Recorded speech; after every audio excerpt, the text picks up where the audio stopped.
Tennessee, a 51-10 winner over NC State in the historic Duke's Mayo Classic here at Bank of America Stadium in Charlotte, North Carolina. I'm Eric Kane, Matt Ray, Austin Price. Boys, let's call it what it is. I'm going to keep a PG rating in terms of language here. Tennessee just whooped up on them. I mean, Tennessee whooped their butts. Start to finish, that's all it was. Defense has yet to allow a touchdown. Second straight game to begin this season, dating back to last year against Iowa. The last team that scored a touchdown against Tennessee was Vanderbilt. Tennessee scores 50 points in consecutive games to begin the season for the first time since 1914. Matt Ray, Tennessee just took NC State out to the woodshed like the majority of people in the national media, like us, we all expected.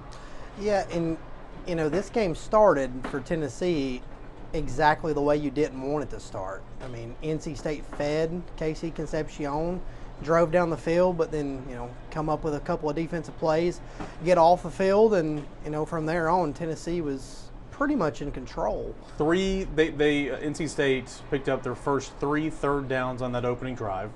Okay, they failed the fourth time and had to settle for a punt, and then they did not pick up a third down the rest of the day. Austin, this was again, Tennessee will see much better offense as the year goes on, but that offense, they had some players, they had a quarterback you thought they could stretch a little bit. I mean, Tennessee's defense just dominated.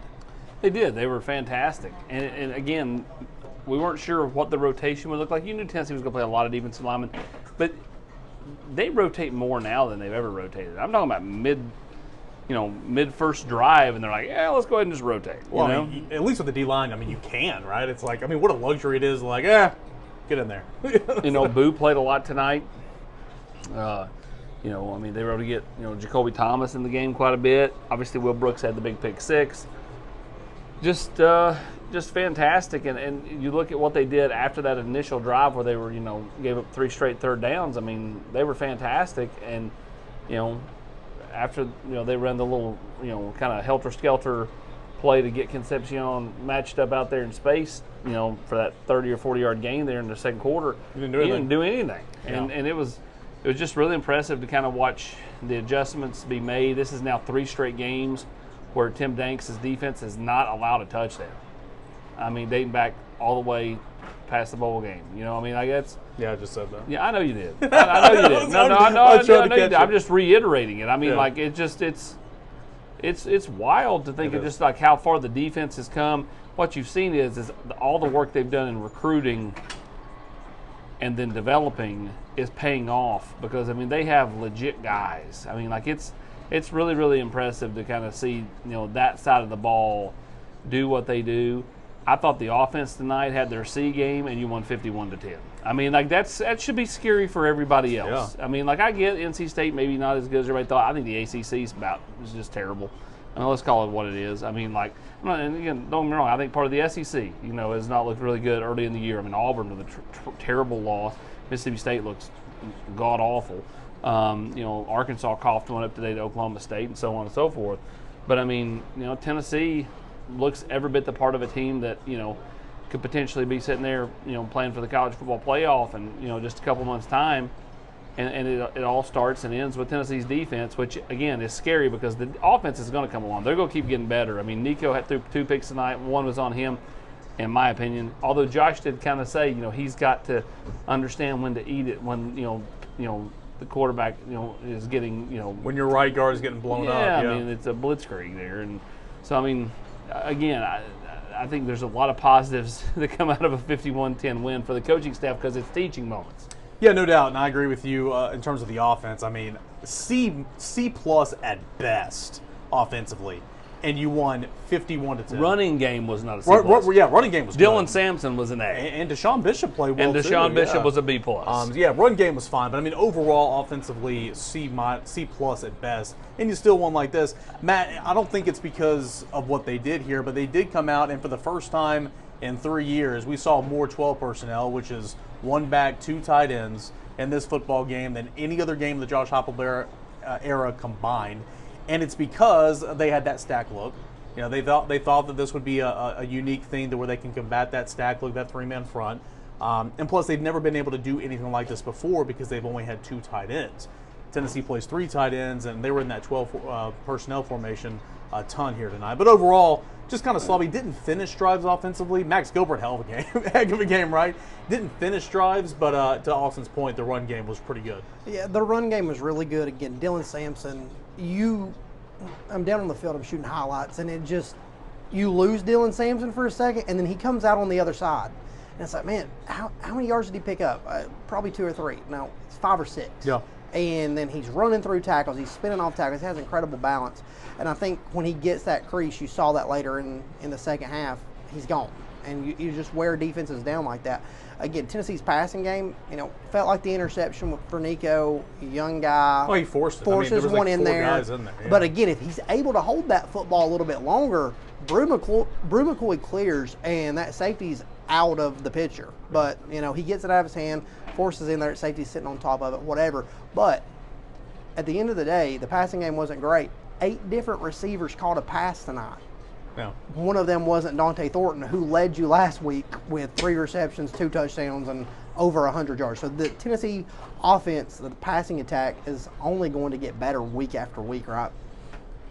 Yeah, I thought that what you saw tonight was in part the scheme, in terms of Tennessee's, I would say, middle of the road passing attack. The couple of plays Nico did make where things broke down, and he floated that one ball to pick up a first down to Kitzelman in the first half. Those are throws they couldn't have done a year ago. Weapon. Kitzelman. Weapon. Like we all drew it up, right? Well, we all talked about it all offseason. How he impressed in the passing game and everything, but how he wasn't utilized like that at Alabama. On the touchdown that got called back. He was backpedaling when he caught that, Yeah. which is an athletic play. Because he could have easily, would go over. But it was a beautiful scramble drill. As soon as he hooked up, and as soon as he saw Nico in trouble, he flipped his hips. Nico flips his hips. And it was, there's obviously some chemistry there between those two. But like Austin said, he was backpedaling when he caught it. And, it was an athletic play and then a really nice run after the catch. It was a shame that got called back because I think when Tennessee goes back and rewatches that, I don't think Dane Davis was down the field. I don't think Dane Davis was down the field ineligible. I think Nico was so far behind the line of scrimmage that it looked like Dane Davis and also at that point, it was a busted play, too. It was, so it's like Nico's running for his life. Yeah, I think when you look at that one, you'll see that Dane Davis probably wasn't ineligible. But, again, that was a heck of a play from Kitzelman as he had a night. And then Holden Stays, it's starting to seem like maybe he's the forgotten tight end. All 3 tight ends, awesome. All 3 tight ends have a touchdown through the first 2 weeks. Ethan Davis had a catch tonight.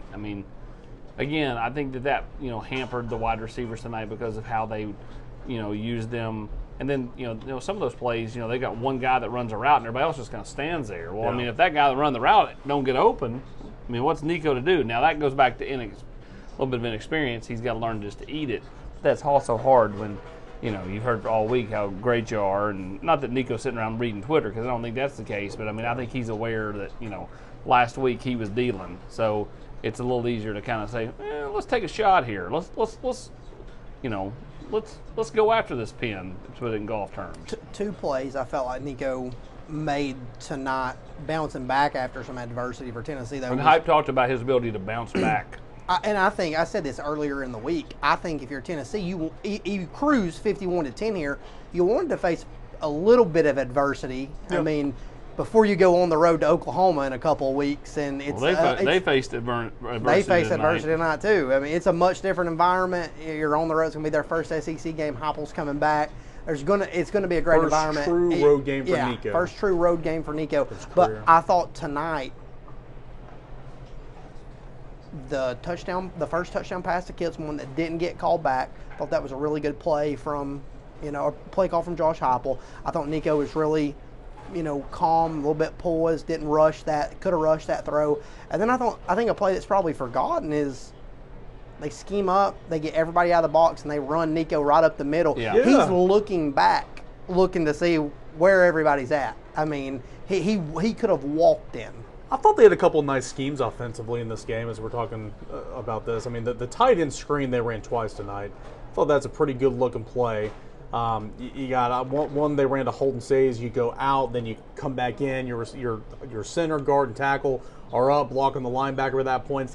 You're simulating a tunnel screen. I thought that was pretty designed. And give NC State credit. Austin brought it up earlier. I think it's the last play we saw Concepcion make.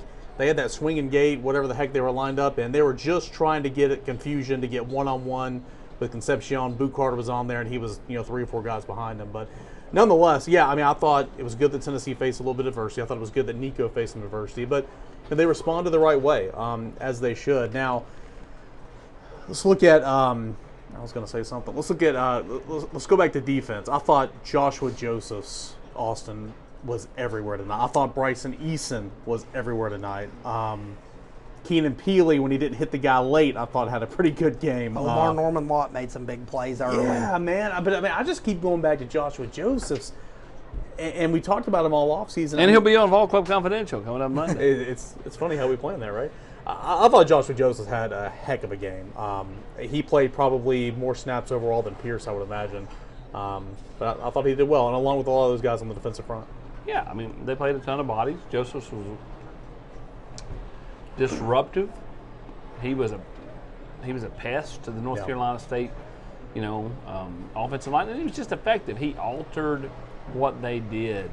Omar Norman Lott, same thing as Matt said, altered what they did. Bryson Eason, as you pointed out, was really active in run support. And so Tennessee's just got so many defensive linemen they can just keep throwing at it. And all those guys seem like they're having a blast with all dancing and all that stuff. I mean, the start of the fourth quarter, granted, one team's winning by like 40, but Tennessee's down here dancing, having a blast, man. I mean, it looks like obviously they're winning big, but they enjoy playing with each other, and they enjoy letting the others eat.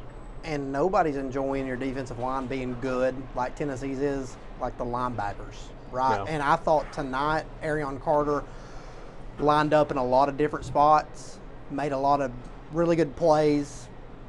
I thought Jalen Smith made the most of his opportunity. Jalen Smith, I thought he did some things that are going to show up when they go back and look at the film. But dude, they were popping. They're in the fourth quarter with 3 or 4 minutes to go. He'd reached Farouk. Oh yeah, brought the hammer. Yeah, he did. Again, little things like that. You start showing up. I thought Deshaun Bishop. Yeah, I was about to say second week in a row.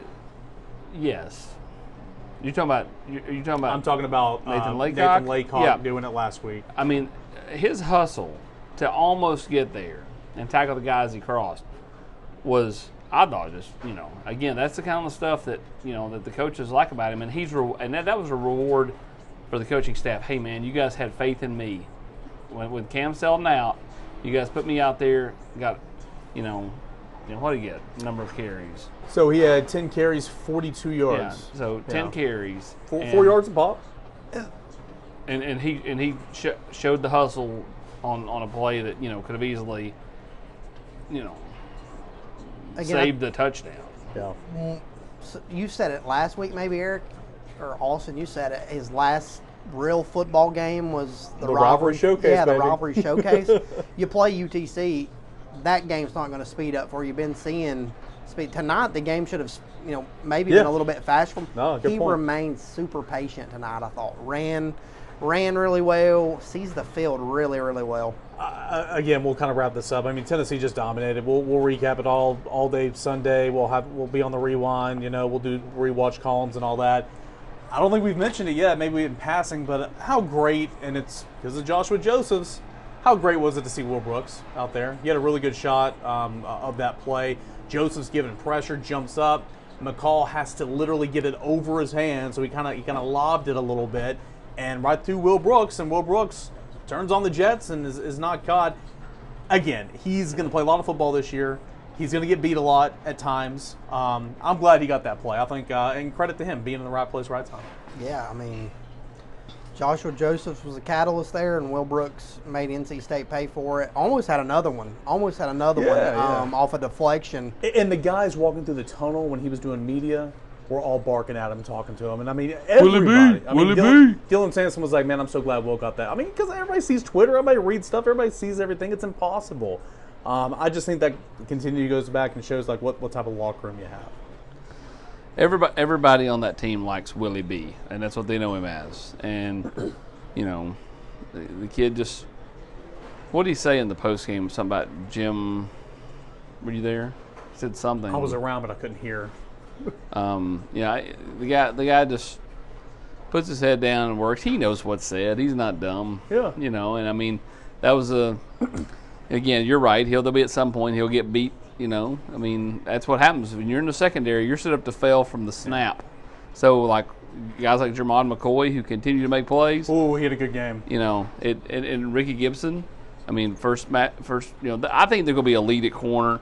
They just have If to they stay healthy. If they stay healthy, yes. Yeah. That to me is common sense, though. Like, I mean, you have to stay healthy at some of these positions. Like, yeah, you're deep on the defensive line or even tight end, but you know, you can't afford to get Nico hurt. You can't afford to get the corners hurt. You can't afford to get, you know, really, I think Keenan Peely hurt. I mean, tonight, had Peely gotten hit with that targeting when he kind of hit that, and I was like, God, if they lost him, all of a sudden you're down to, you know, Carter and T-Lander and then Jalen Smith, which Smith got in and played a lot of snaps, but the point is like, not much experience. Spillman wasn't in uniform tonight. Spillman's got a quad. He, you know, they hope to have him ready to go next week. They were hoping for tonight, but he hurt his quad before the Chattanooga game. On that, Cam Selden and Caleb Perry. Yeah, he got his bell rung and missed tonight, and then Caleb Perry under the weather. Okay. And by the way, thoughts and prayers for all those in Kentucky, which since we were talking about Caleb Perry, that have been affected by those senseless morons that are shooting people from the woods. So prayers up to all those people. Yeah, for sure. Echo that. Last thing I'll end on this. Nico was asked after the game. I mean, he was excited. They just had a big win. Don't get me wrong. But somebody said, "How do you think you played?" He's like, he paused for a minute. He's like, "I think I forced things at times. There's a lot of throws I like to have back. You know, I think it was okay. But I mean, I got a lot of room to go. I'm just so happy for my teammates making plays. I'm so happy for my team. You know."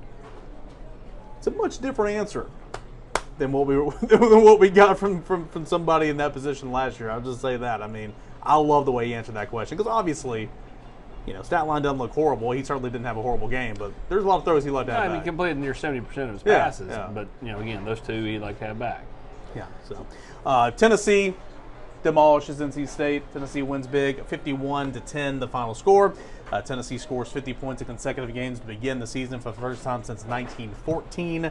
Tennessee has not allowed a touchdown scored by its defense in 3 games, dating back to, through the Vanderbilt game. Dating back to the Vanderbilt game, the last time they gave up a defensive touchdown. Yeah. So much to come Sunday over on the side in the Journal's Quarters, Volquest.com. We got a lot to get into recapping this one. We'll be back on the Rocky Top Rewind. We'll look ahead to Kent State, all that and more over at Volquest.com. You mean the Kent State that lost 21-13 to St. Francis today? Tennessee might score 90 points, literally.